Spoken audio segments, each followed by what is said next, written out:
High বন্ধুরা, আজকে একটা নতুন আপডেট নিয়ে এসেছি অন্নপূর্ণা ভান্ডার যোজনার ভেরিফিকেশন নিয়ে। যে ডিস্ট্রিক্ট ওয়াইজ বিভিন্ন যে ভেরিফিকেশনগুলো হচ্ছে, সেটা আজকে আমরা তথ্যটা দেখব যে কিভাবে এটা আপডেট করা হয়। তাহলে আমাদের প্রথমে চলে আসতে হবে www.ayn24p.in। এখান থেকে সাইটটাতে এসে আপনাদের এই যে ব্লক বা মিউনিসিপ্যালিটি চুজ করতে হবে।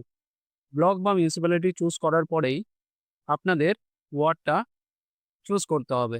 আপনাদের যে ওয়ার্ডের মধ্যে আপনারা পড়ছেন সেই ওয়ার্ডটা চুজ করে নেবেন।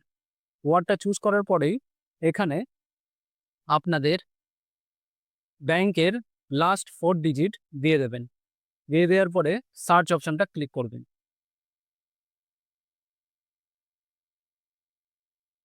সার্চ অপশনটা ক্লিক করার পরেই আপনারা একটা ডিটেইলস পেয়ে যাবেন।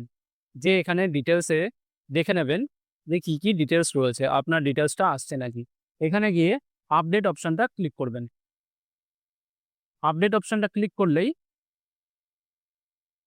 আপনাদের কাছে একটা নতুন ইনফরমেশনের পেজ চলে আসবে। এই ইনফরমেশনের পেজে অ্যাপ্লিকেশন আইডি এবং অ্যাপ্লিকেশন নেম এবং মোবাইল নাম্বার, ফাদার নেম এবং কোন ওয়ার্ডের মধ্যে পড়ছেন এবং কোন ভিলেজ, টাউন বা সিটির মধ্যে পড়ছেন এবং অ্যাকাউন্ট নাম্বারের লাস্ট 4 ডিজিট দিয়ে দেবে। তারপরে এখানে ভেরিফিকেশনের জন্য আধার নাম্বার দিতে হবে এবং আধার নাম্বারের ছবিটা দিয়ে দেবেন, আধারের ছবিটা দিয়ে দেবেন এবং ইপিক নাম্বারটা দিয়ে দেবেন। ইপিক নাম্বার ইপিক নাম্বার মানে ভোটার কার্ডের নাম্বারটা দিয়ে দেবেন এবং ভোটার কার্ডের ছবিটাও এখানে দিয়ে দেবেন। এখানে বলেছে যে is this account link to the Aadhaar? এই আধার দিয়ে কি এই অ্যাকাউন্টটা লিঙ্ক করা আছে? যদি হয় তাহলে ইয়েস করবেন, না হলে নো করে দেবেন।